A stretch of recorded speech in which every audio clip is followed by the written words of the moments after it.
Well, howdy everybody, and welcome back to the farm. Today's going to be a little different. Today we're going to be talking about strange memories that I had when I was a child. So this is going to be a genuine conspiracy farm today. We're going to be growing a crop of very strange images and very strange ideas that I have about my early childhood. So with my series on being a sorority security guard, everybody learned a lot about my early adulthood, from, say, age 19 to 26. But now we're going to talk about different points along a timeline from when I was just 4 years old in 1979, then when I was 8 years old in 1983, and then later when I was 12 years old in 1987. So I think most of my listeners will be interested in some of the unusual biographical details. If you're wondering why I ended up with such an odd point of view, or an odd style, or just a strange approach to life, and I think it's because of emotional habits that I had to develop when I was young, especially when it comes to fear, and in particular, fear of the unknown. Growing up, I wasn't afraid of anyone in my family. I always felt safe at home, at least from all the living humans that I was aware of. It turns out that the fear that I had to deal with when I was young involved things that maybe weren't alive or weren't human. And so at this point, I know everyone is kind of steeling themselves for the pain of realizing that this person that you've listened to is actually insane, when they find out that this isn't really a conspiracy farm, but a conspiracy depot next to a conspiracy mine, where the crazy ideas just keep piling up. Now, I'm sure most listeners by now recall that my father's side of the family comes from places like Alaska and Seattle, and that's really the offshoot of the LeCornu family that left the Deep South. My father's father was born in Mississippi. Like most of the LeCornus, the first LeCornu arrived in the New World in 1790. The name LeCornu goes back to the 1300s. As far as I can tell, the first LeCornu that I know of was a Norman French Knight Templar. But I digress. My mother's side of the family is almost entirely from Texas, with some roots stretching into Louisiana. And so, given those two facts, it might be strange to find out that I was born in San Diego, California, and my earliest memories were of San Diego, California. I had no idea what Texas looked like, and I lived with my mother and her parents and my brother, and everybody except me and my brother grew up in Texas. So why were we out there? Well, my mother was living with her parents after my parents divorced, and it was awesome. My mother worked, so I spent a lot of time with my grandparents, which was very instructive. I remember my grandmother teaching me how to count using a measuring tape. I actually think that helped because it made me immediately have to wrestle with the number 12 and how prevalent that is in all of our measurements. Now, my grandfather was the reason we were out there. He worked for the Navy. He would make sure to correct people if they said he was in the Navy. My grandfather was an Army man. He was a tough-talking, chain-smoking Army guy. Now, he quit smoking in the mid-1960s because my grandfather always kept up with the latest science, and when he first read in Scientific American that the rats that were painted with tobacco tar had developed cancer, my grandfather basically quit cold turkey. I don't think I would have had the strength to do that.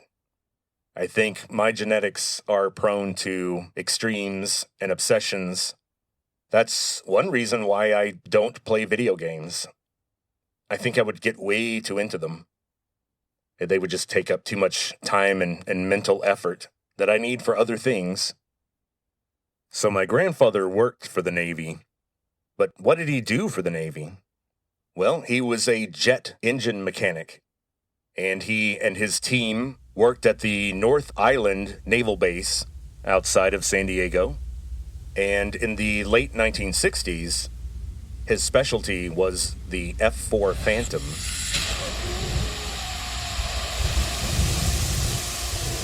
The primary fighter jet that the United States used over North Vietnam. While my father was a Marine infantry in South Vietnam, my grandfather was a critical component in keeping the carpet bombing in North Vietnam going.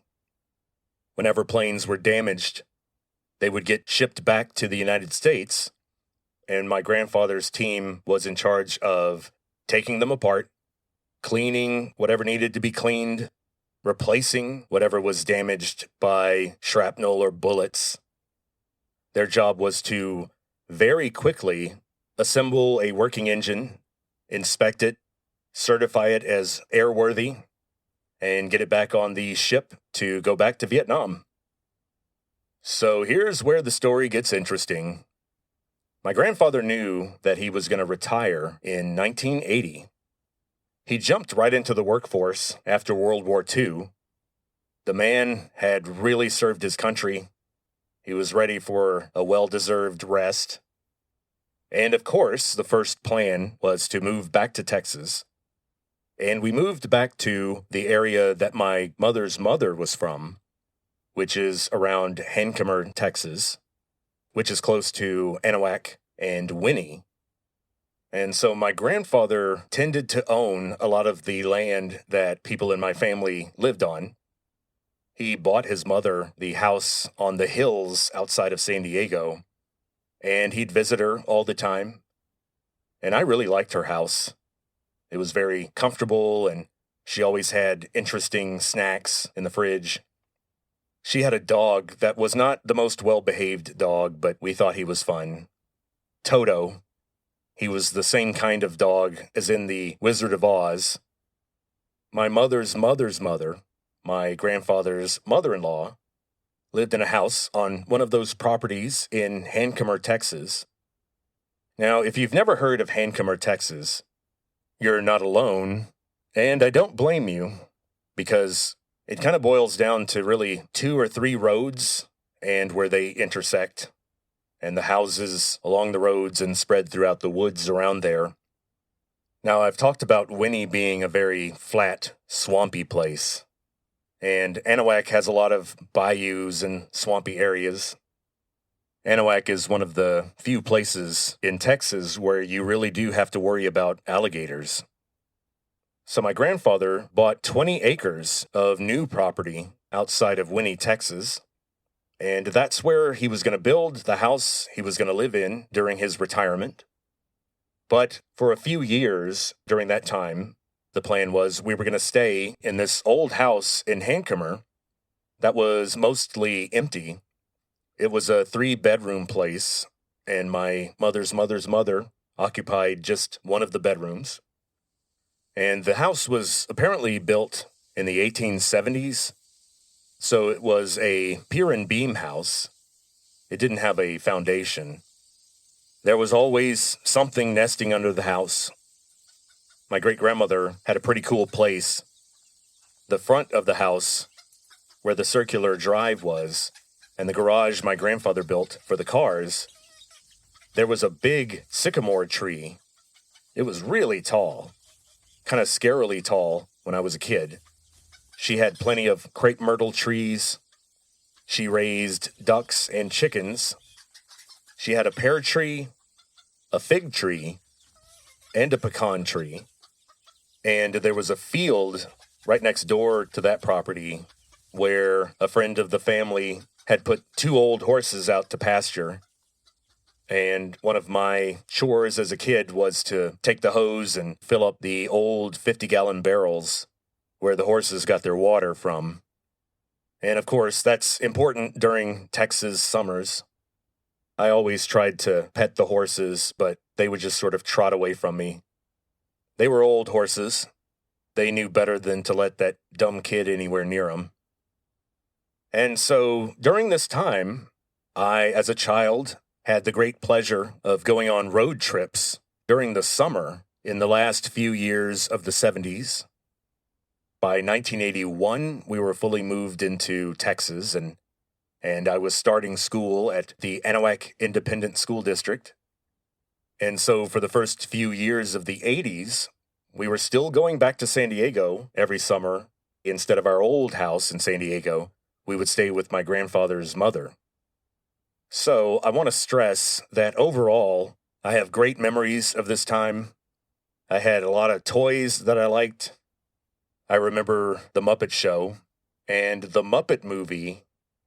My mother took me and my brother to see Star Wars in 1977, but I wasn't quite 2 years old yet, and I don't remember it at all. My mother said I slept through most of it. But like I've said before, seeing the first Christopher Reeve Superman, I definitely remember that. I also vaguely remember Close Encounters. But if you watch that movie now, you'll see that it's way too slow and talky for a very young kid who just wants to see the aliens. I'm tired of seeing all these lights. So that's the context of the story.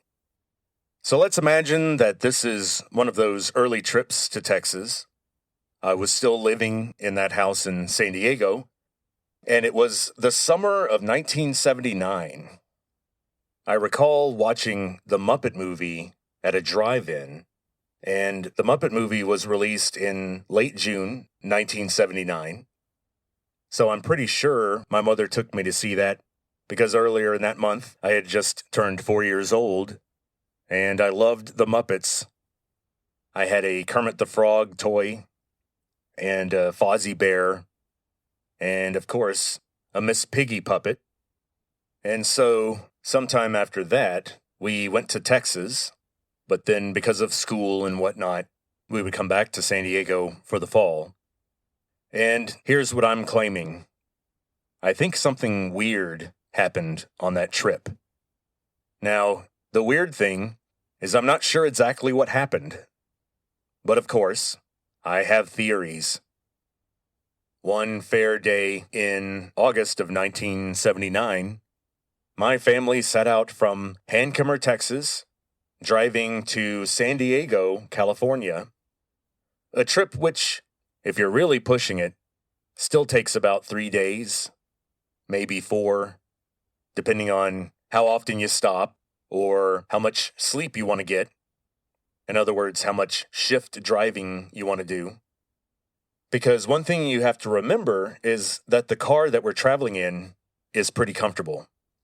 It's almost like a mobile hotel room, because it was a 1977 Lincoln Continental, a Mark V.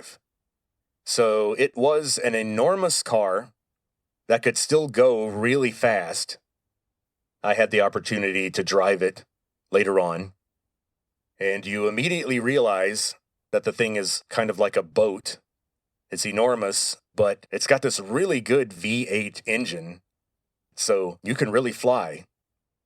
And back then, there were no child seats or even a need for seat belts in the back seat. So my brother and I were in the back seat, and even though my mother was back there, we still had room to take a nap. I could stand up, completely stand up inside the car when I was 4. So I had my toys and my comic books, and I had a blast on that trip because I thought the desert was cool. You know, San Diego was sort of this urban area with lots of decorative landscaping. There are those mountains just east of San Diego. And I remember when I was a kid, I asked my mother where Texas was, and she pointed east and said, "It's on the other side of those mountains." Now, of course, I didn't put together at the time that once you got over those mountains, it was still a 3-day drive to get where we were going. The Muppet movie helped me pin down this date, and also the 8-track that we were listening to in the very high-end sound system that my grandfather had in that car. Right before that trip, an Earth, Wind, and Fire album was released on 8-track. So I have very fond memories of riding through the desert in a giant car, watching the scenery of southern New Mexico and southern Arizona zip by, while reading my Superman comics, enjoying the trip. Somewhere along the line, when we had wandered away from Interstate 10, probably to get gas or to stop at a hotel, I think something happened that only I had some memory of. Now, later on, we'll talk about why that seems to be an important clue. We'll talk about all the stuff that was going on in New Mexico. I don't know if you recall in a previous episode of Meet the Aliens, and I guess that gives you a clue as to where I'm going. This man named Phil Schneider, who was an engineer with a private contractor that was helping to build an underground military base in Dulce, New Mexico. And apparently, none of this was made public until Phil Schneider started talking about it in the 90s. Or at least he went around giving talks about what he saw and what happened to him, including the injuries that he had. He only had half of one hand, and he says that the other half was lasered off during a fight with some grays that they had stumbled upon while digging tunnels underground. Now, I wish we could ask Phil Schneider for more details, but, oh man, the poor guy committed suicide in the late 90s. He strangled himself. It was a pretty gross affair. But anyway, too bad so many of these scientists and engineers are either severely depressed or they like to go hiking in weird places where they might get lost. But anyway, Phil Schneider said that this incident occurred during a very critical point in the relationship between humans and the Greys. It had become apparent to the government that the Greys had violated the Greada Treaty that they had agreed to telepathically with President Eisenhower in 1954. And I mean, Grey is right there in the name of the treaty, Greada. But anyway, by the late 1970s, the Majestic 12 and the Deep State had realized that they were tricked, that they were given technology that humans were going to require decades to figure out how to use. And in return, we agreed to just a few thousand people being abducted. But that turned out to be tens of thousands, maybe much, much more. Now, the Greys had assured President Eisenhower that no one would be injured during the abductions. And they said, hey, they won't even remember what happened. We have technology that can manipulate the brain, and we can put in false memories. We can just delete memories. Like a driver who suddenly has an urge to pull over to the side of the road around 11 p.m., and then what seems like a few seconds later, it's 4 a.m. And that happens a lot. Now, of course, there are non-alien explanations for this stuff.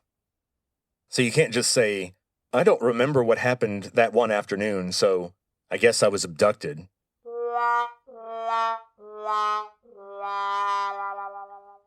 I'm not going that route. I actually have quite a bit of weird circumstantial evidence that something psychologically traumatizing happened to me, and apparently not to the rest of my family, in New Mexico in August of 1979. Now, let's go back to Phil Schneider.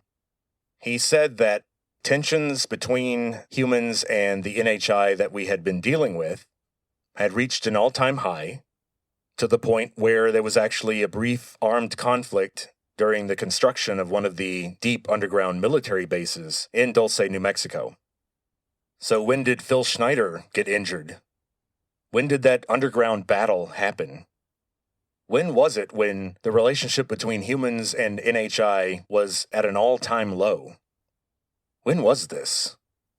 Well, it turns out the Battle of Dulce, which is what they're calling it, the Battle of Dulce happened in August of 1979. The late 70s and the early 80s was an absolute peak of the abduction phenomenon.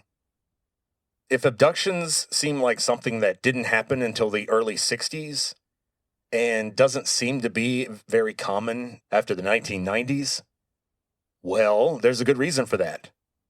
That's when it was going on the most. So what were they doing? We don't know. If any of you have ever heard the name Travis Walton was a contractor who worked for a lumber company, and he and his team were in northern Arizona harvesting some timber, and they saw a weird light, and they decided to go find out what it was. So Travis Walton wasn't abducted in the normal way. What had happened was, Walton was in a big truck with his friends, and they drove right up on the UFO deliberately. And not only that, Travis Walton got out of the truck to try to touch the UFO or see what was inside, and he got zapped. His friends saw some sort of beam come out of the vehicle and hit Travis and knock him back, and he fell to the ground, and they got scared and they drove off. And this is why police had them as suspects of foul play, possibly having murdered their coworker, Travis Walton, until 3 days later, when Travis Walton was apparently dumped unconscious right next to a payphone on the edge of town. So do I have any memories of UFOs or aliens or anything like that? Nope, not in the slightest. In fact, like I said before, I have good memories of the trip. But then things started to get weird when we got back to California. There were certain things that I just really didn't like anymore. I didn't want to look out any windows. I hated windows. I had a distinct feeling that if you looked out a window, sometimes there were terrible things outside the window. And that terrible thing was always just some kind of face looking at me. And I also remember that the face was always sort of eye level with me. The face was of something that wasn't much taller than me. And if I were sitting in the back seat of a car, I would look out the window, and this face would be right about the same height from the ground as my face, which would make it rather small. I also didn't like sunsets in particular.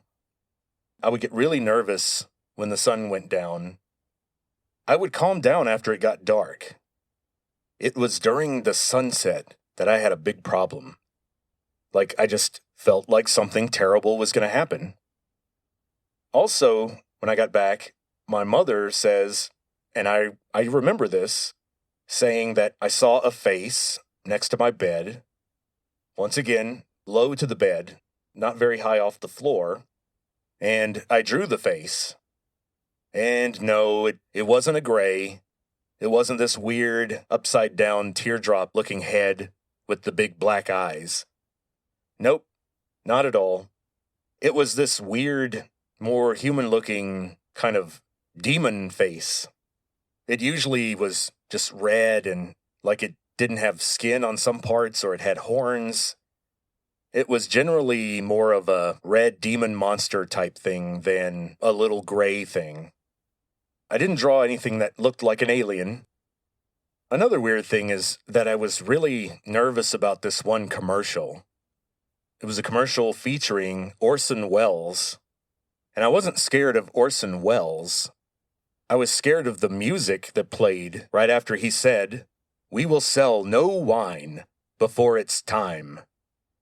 Now that I think about it, It's kind of weird to have a commercial for wine on TV.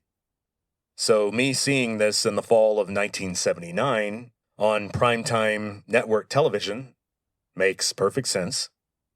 And what was this music that played right after Orson Welles said his little tagline?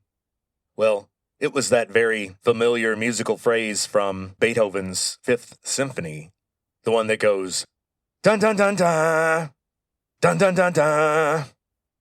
So I'm not sure why that was so scary, but I would add that to the collection of weird behaviors that seem to surround some kind of fear. And I don't think this was some kind of just generalized anxiety that I had as some kind of kid that was maybe not entirely neurotypical. But I don't think so. It went away. It faded. A year later, I was not drawing demons, and I was staring out of every window I could find with an unquenchable curiosity. And so, once we moved to Texas, I had a lot of new things to deal with, a lot of new things to learn, new friends to make, and so I kind of forgot about all this. After all, there was no actual scary memory. There were just memories of me being scared of weird things.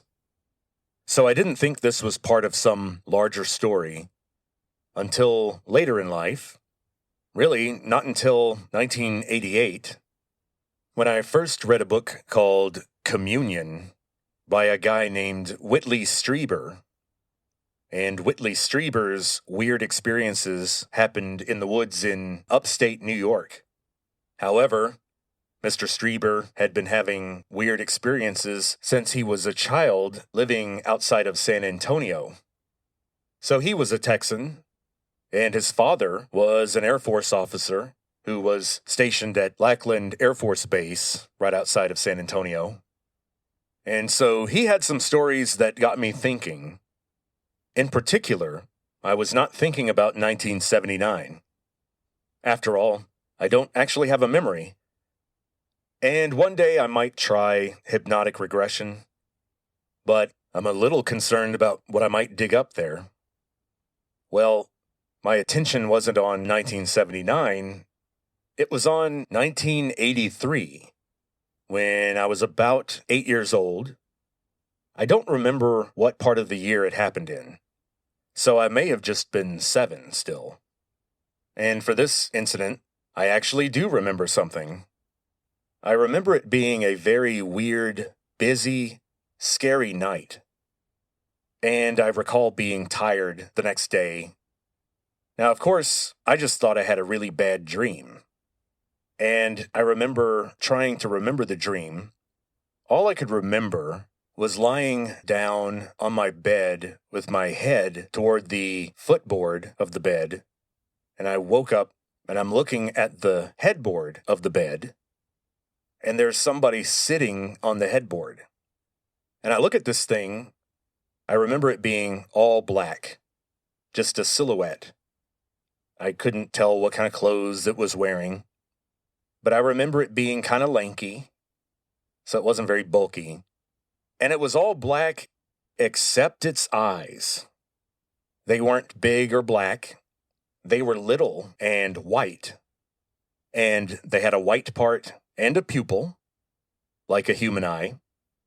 But they were sort of cartoonish and perfectly round, like they didn't have eyelids or anything. And it was just sitting there, just looking at me. And I remember I didn't do anything. I didn't jump up or scream or anything. And here's the weird part. Well, everybody's thinking, Vincent, this is kind of weird so far. What do you mean, this is the weird part? Yeah, you haven't heard the weird part yet.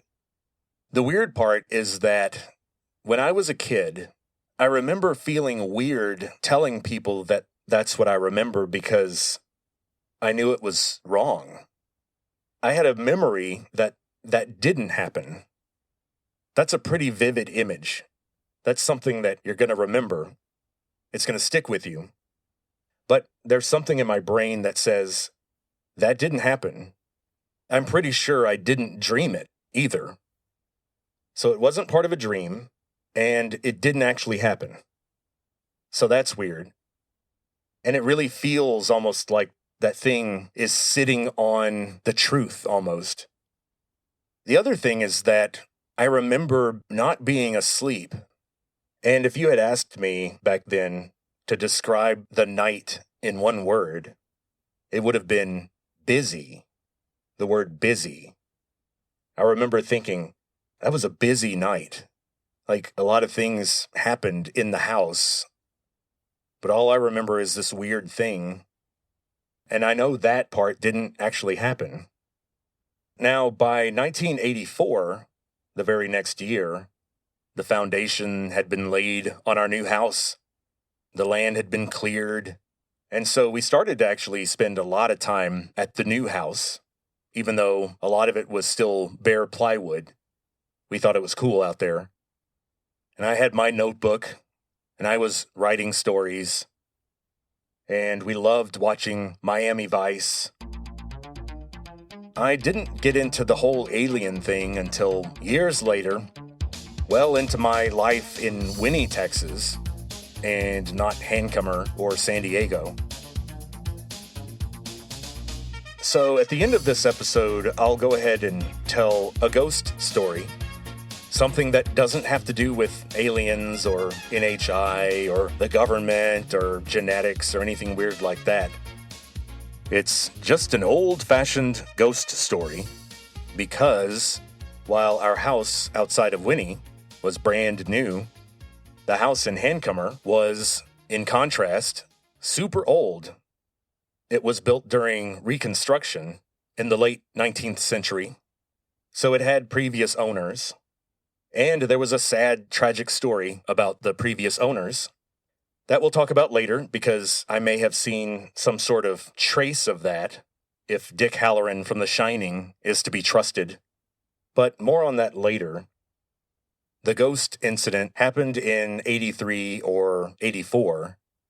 But we're going to talk about one fateful day in 1987 when I was very excited because I was at the San Jacinto Mall outside of Baytown, Texas. And if you're not from around there, you might look at the name and think it's San Jacinto, but you'd be wrong. As soon as the Texians won the Battle of San Jacinto, Sam Houston declared that it would be pronounced San Jacinto from then forward. So I was at the San Jacinto Mall in the mid-'80s, and the two places I wanted to go, either the video game arcade, of course, I asked for a handful of quarters, or Walden Books. And Walden Books was the main bookstore in malls back then. I had never even heard of Barnes & Noble. And there was this display for this new book called Communion by a guy named Whitley Strieber.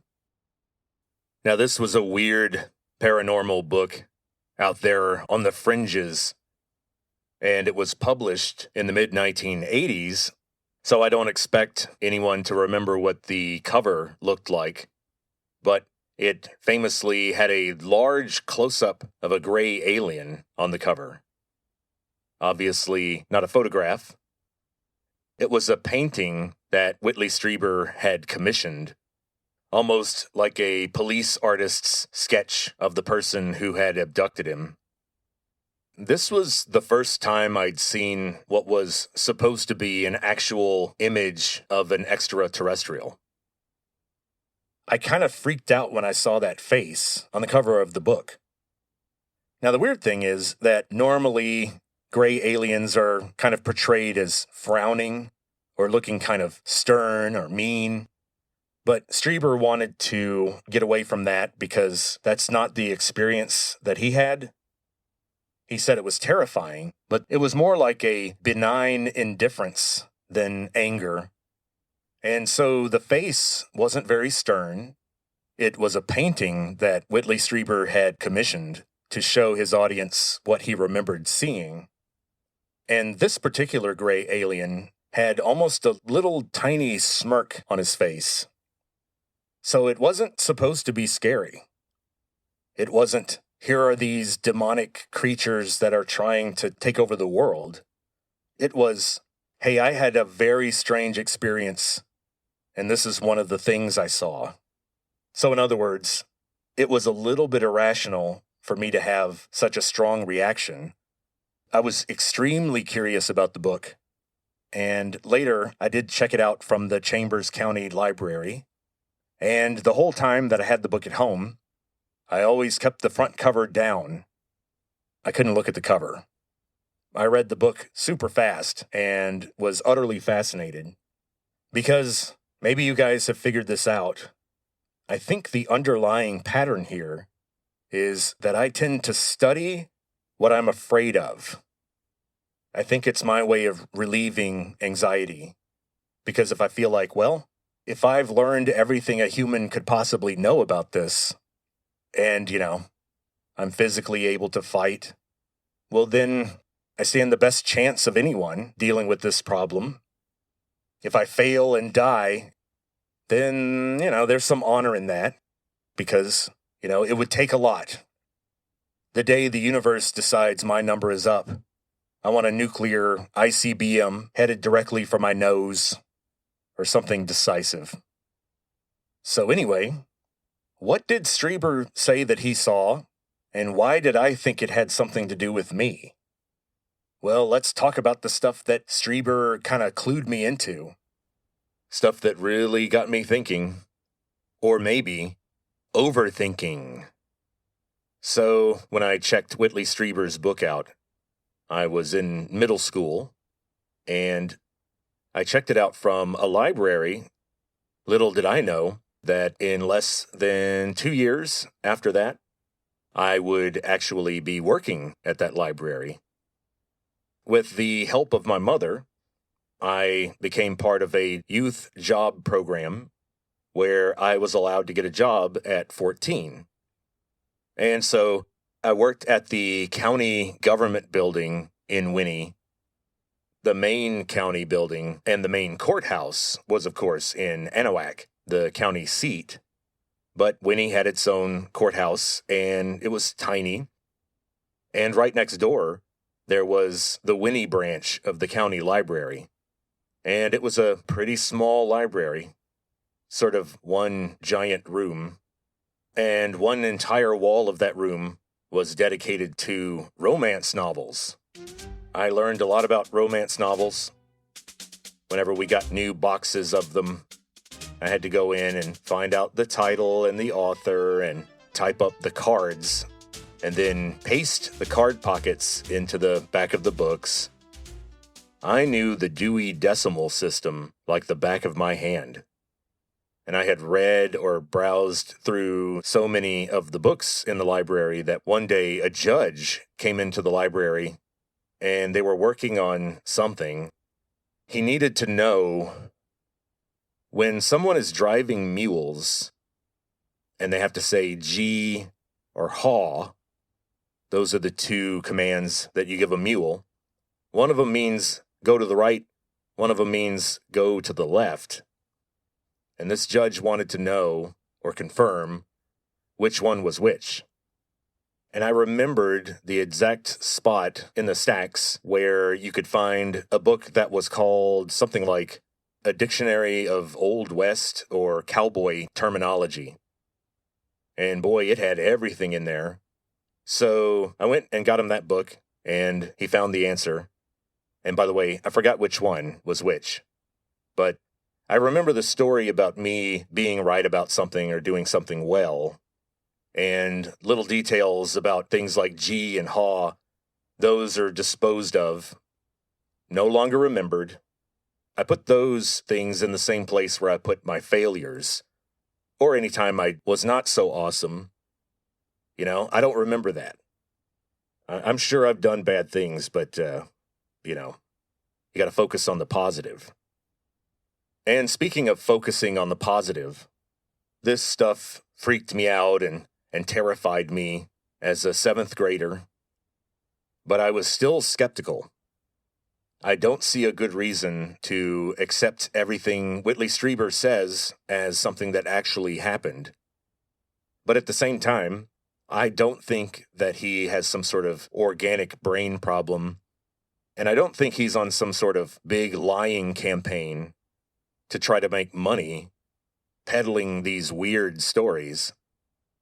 I think Whitley Strieber's brain has been ransacked and overwritten so many times that he really might have trouble distinguishing his imagination from actual reality. But I do think there's some reality to what he's saying, even though what he was doing for money before he wrote Communion might give someone pause. He was a novelist. He grew up in the country outside of San Antonio, but he had that cabin in upstate New York to go to with his wife and his kid because he was doing very well financially, especially for a writer. And what kind of novels did Strieber write? Well, he wrote mostly horror novels and mythology, things like that. One of his novels, which was about werewolves, was made into a movie, The Wolfen, starring Rutger Hauer.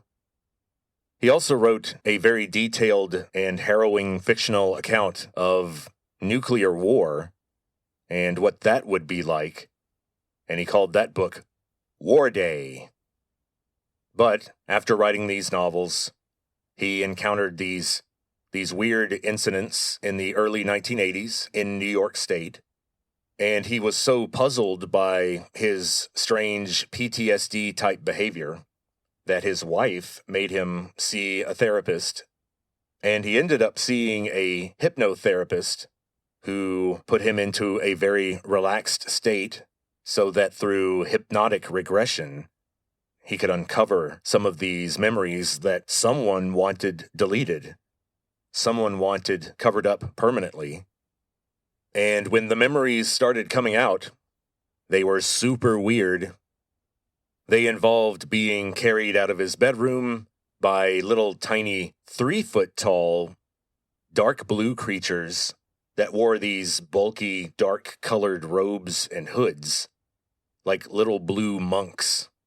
They seemed to be the worker drones in the ship that he was brought to, where they were tall, gray aliens that were kind of running the show. And of course, they put him on a metal table inside the ship, which was dark and damp and smelled of ammonia. And they put needles in his head, and they did the standard anal probing, of course. Now, about that, the anal probing. One idea in ufology is that they, whoever they are using our gut bacteria to control our moods and even our minds. There have been papers published recently where they've found these organic objects in human gut bacteria that they can't classify as viruses or bacteria or protozoans or anything like that. And they're super small. That's why we haven't seen them yet. And they're called obelisks, just like those structures that used to be built in ancient Egypt. Even though it's not an Egyptian word, it's a Greek word. Obeliskos means a sewing needle. So basically, a big needle. And these obelisks have a long, thin shape. But anyway, Whitley Strieber wasn't talking about obelisks. They didn't know about them in the 1980s. And so this was kind of a tough thing to deal with when you lived out 8 miles away from the nearest gas station in the middle of 20 acres of what used to be a rice field. And you're surrounded by other fields and cattle fields and hunting leases for deer or ducks. That's where I lived. It was so sparsely populated. There were no streetlights or anything. So at night, it got what they used to call country dark, meaning if it was overcast or under a new moon, you couldn't even see your hand in front of your face. And it was a place that was frequented by owls. We had some barn owls that got into the rafters of our garage. and their screeching and scratching and their big eyes caused some anxiety for me.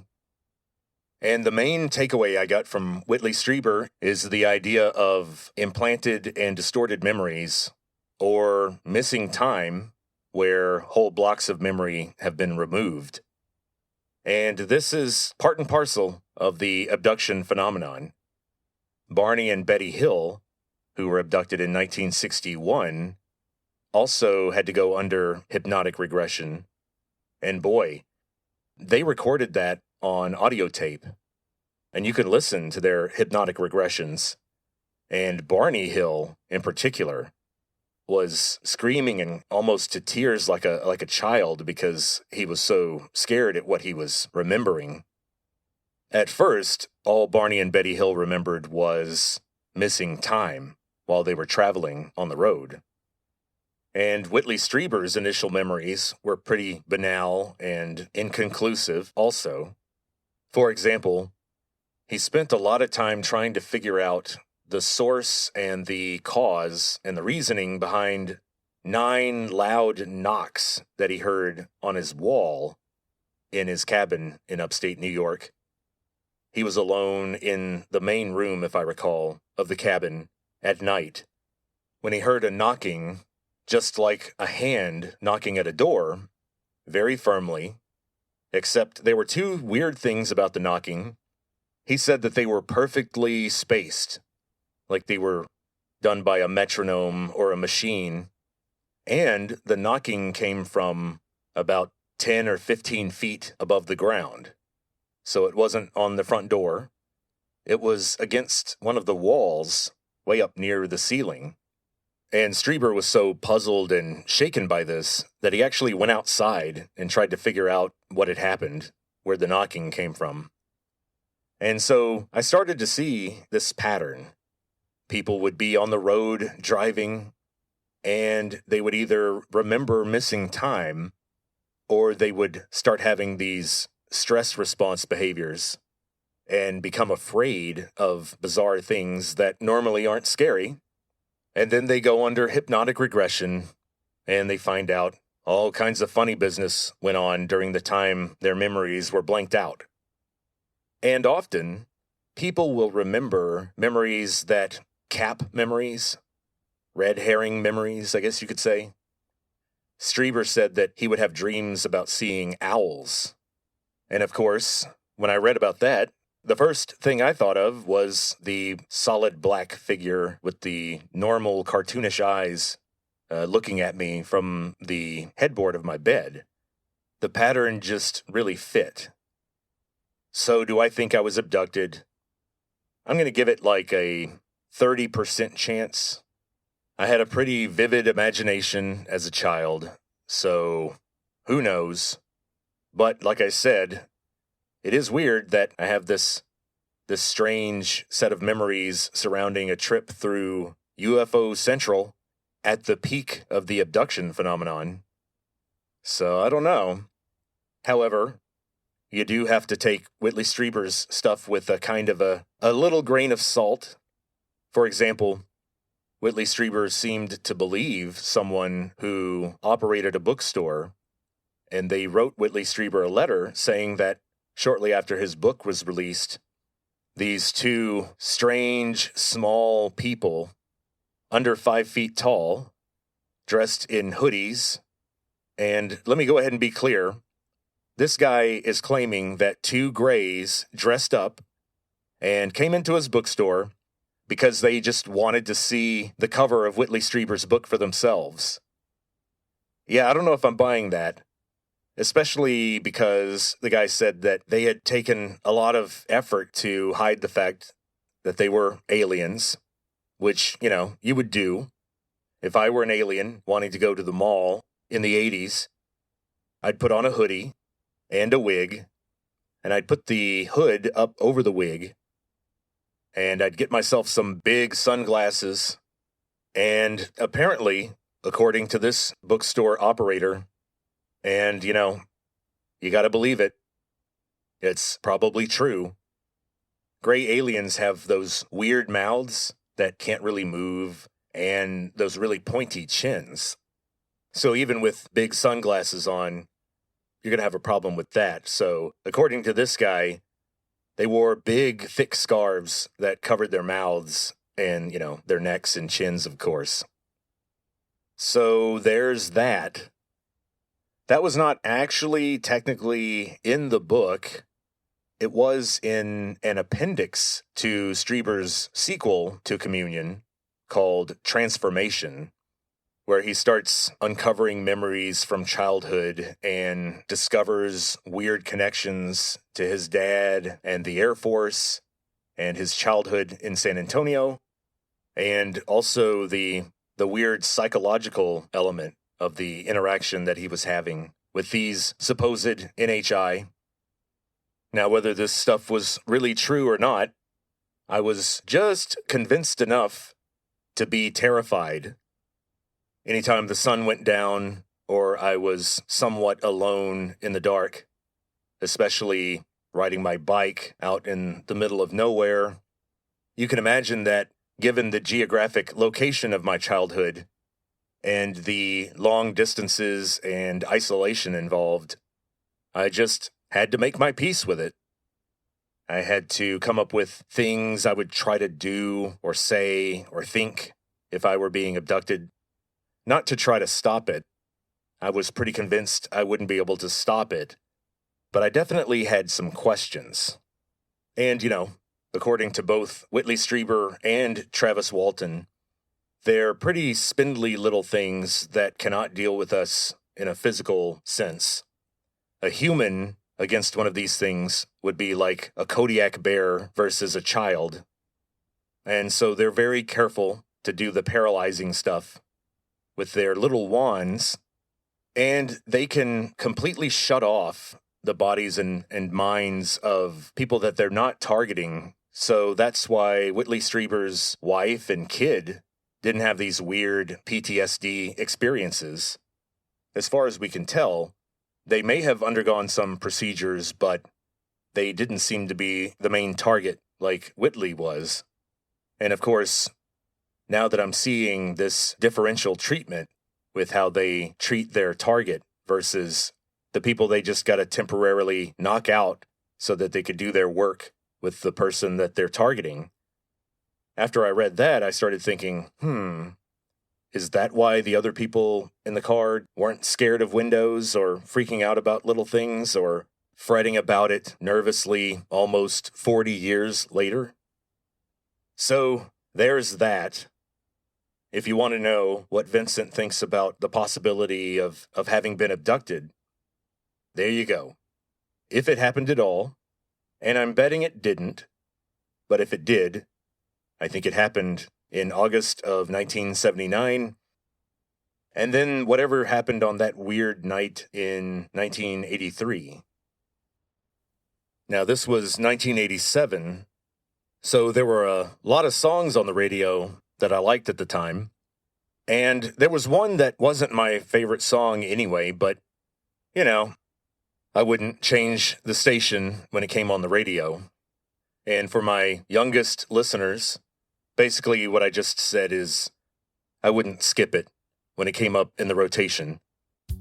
But back then, the rotation was controlled by some guy at a radio station, and you just hoped that he had good taste.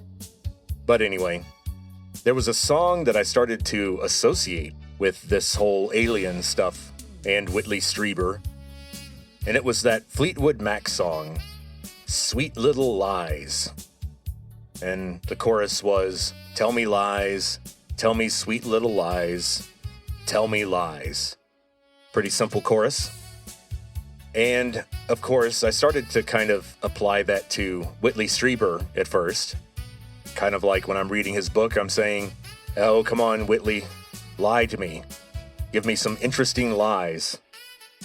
But then, after reading the book, when I heard the song, I associated it more with the Grays, because everything they told Whitley Strieber was kind of baloney or confusing.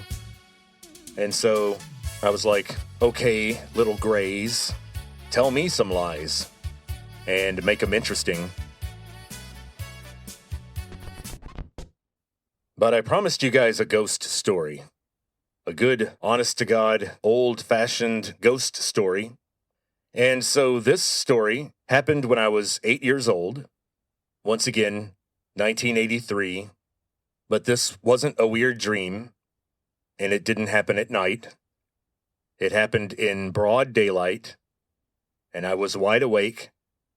I remember it vividly, and my mother remembered something about that particular day decades later.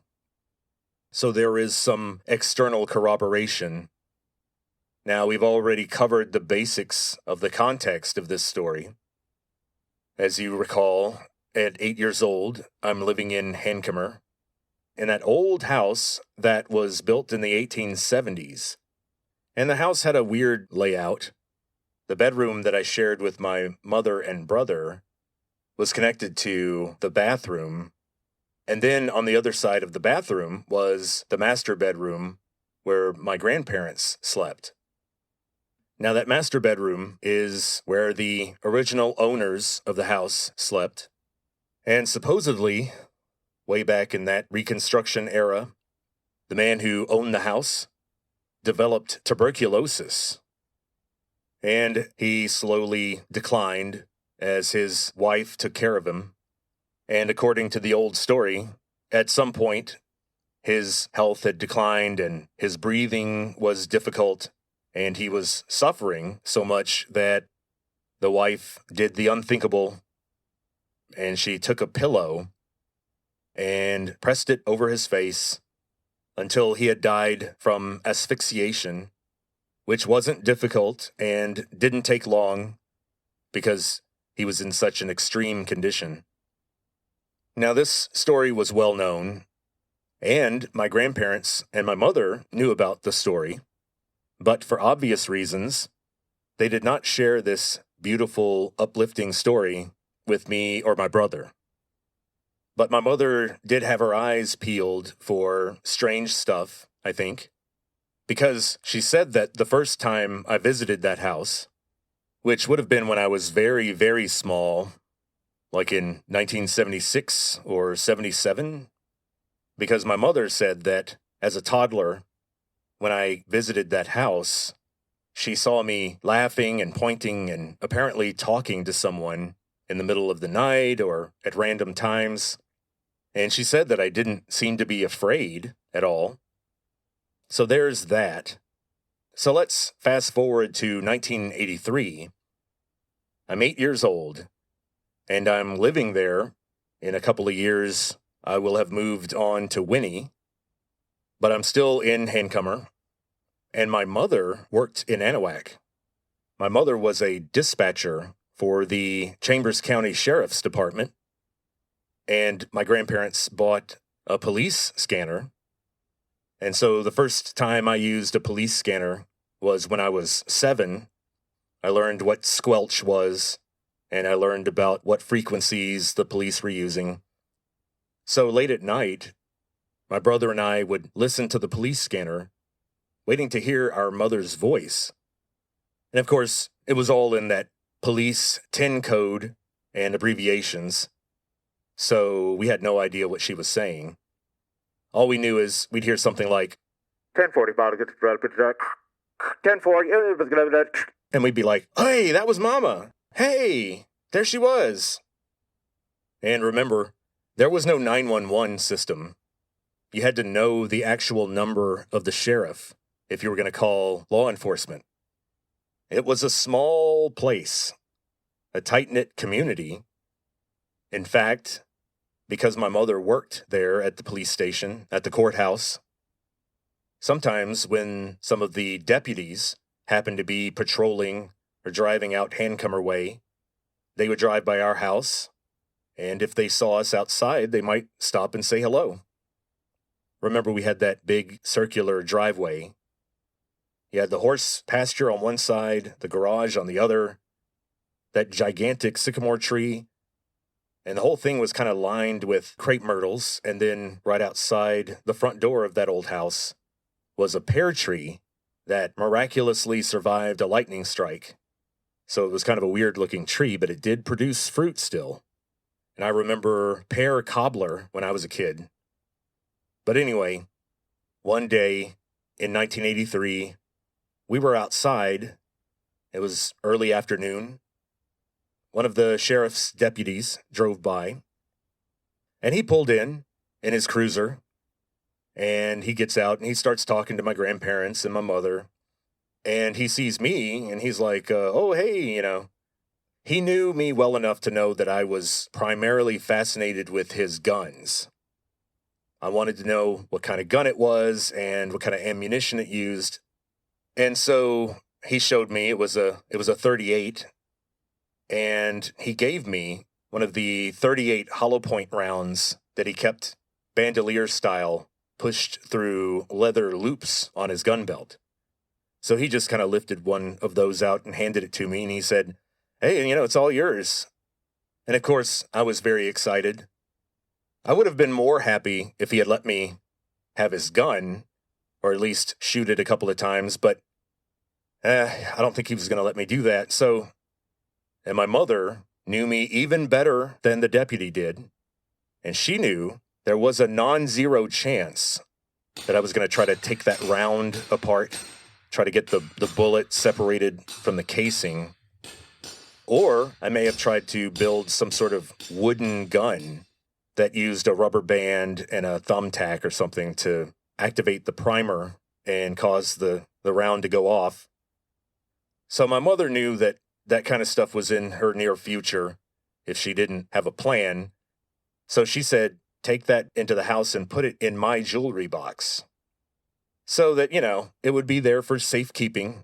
And maybe when I was a little older, I could have more access to it, but not right now. So in this early afternoon scenario, with a 38 hollow point round in my hand, I go back into the house.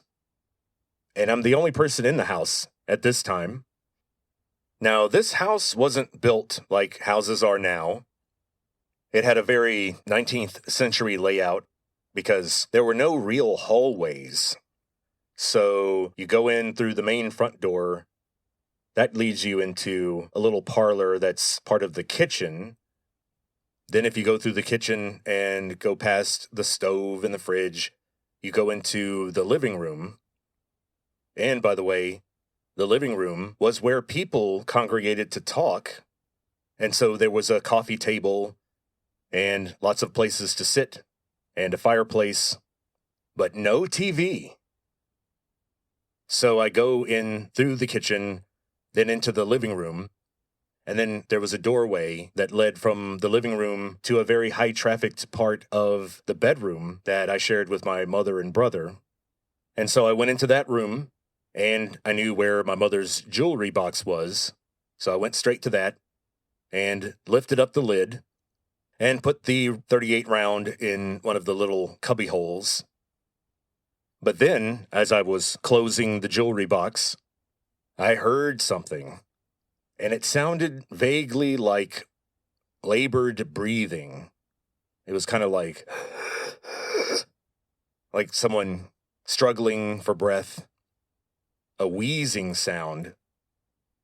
And this sound seems to be coming from the open door that leads from my bedroom to the bathroom. And remember what's on the other side of that bathroom? The master bedroom. So I look to where this sound seems to be coming from, and it's that doorway leading to that bathroom. And then I see something. Now, I didn't see a person. What I saw was kind of like what you see coming off of a hot asphalt surface on a hot summer day. It's that shimmering effect. And so that's what I saw, this sort of shimmering distortion. And right around where you would expect someone's head or face to be in the shimmering, I could almost make out eyes. But remember, I was 8 years old, and so the sound scared me enough. But once I figured out it wasn't another person that I lived with, and I saw this shimmering, and then I hear the sound again coming from the shimmering, this kind of like labored breathing sound.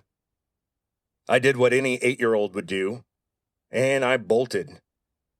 I don't think I've ever run out of the house onto the front yard any faster. And my mother noticed that I just burst out the door. I almost knocked that screen door off its hinges. And here's what I told my mother. Nothing. Everybody was having a good time, still talking with the deputy. And here I come with this weird look on my face. And my mother asked what was wrong, and I said nothing. And then went about my business doing other stuff outside. I wasn't about to go back inside until the adults all went back in. And I didn't mention this story. I didn't say what I saw till I was in my 20s, and I was watching some program about ghost stories, and then I mentioned it. And my mother remembered that day and said, "Yeah, you were acting really strange. I was wondering what happened in the house." So I have two opposing hypotheses as to what happened. My more skeptical, scientific mind wants to say, look, there's no way that as a kid you didn't overhear something, even when you were asleep, about the story about the man dying in the master bedroom and his tuberculosis problems. I'm sure I picked that up somehow, even though my family took care to keep that story from me and my brother. But then there's, of course, the other explanation, which is that I did see something real, some kind of trace of the incident that happened. But ultimately, as I've gotten older, I'm resigning myself to the cold, hard fact that I'll never know for sure. Well, there's my ghost story. I'm sure it was a little disappointing, but, they can't all be bangers. And that's it for this volume of weird childhood memories. We're not done yet. More strange stuff happened to me when I was a kid, but not related to ghosts or aliens. I'm going to do an episode about my childhood experiences with firearms, which I didn't realize was bizarre and alarming to a lot of people who didn't grow up in rural Texas. I'm thinking of calling that episode My Life with Knives and Guns, and I'll be detailing the 2 separate times where someone put a knife to my throat. I think that gives you a sense of what kind of a person I was. I've mellowed out over the years. I was a lot higher on the jerk scale back then. But we'll talk about that later. Next week, we will probably go back to Stanley Kubrick, because I've sort of decided that the Full Metal Jacket episodes are going to also involve a lot of commentary about the history of the Marine Corps, where they came from, and then we'll talk a little bit about the Vietnam conflict. I'll also talk a lot about my personal connection with the film. My father was Marine infantry in Vietnam in 1968. So that's coming up later. And, if all else fails, I'll just have to go back and do 5 more hours about The Shining. I'm sure everyone would love that, but I'm just kidding. And so, until then, talk to you later.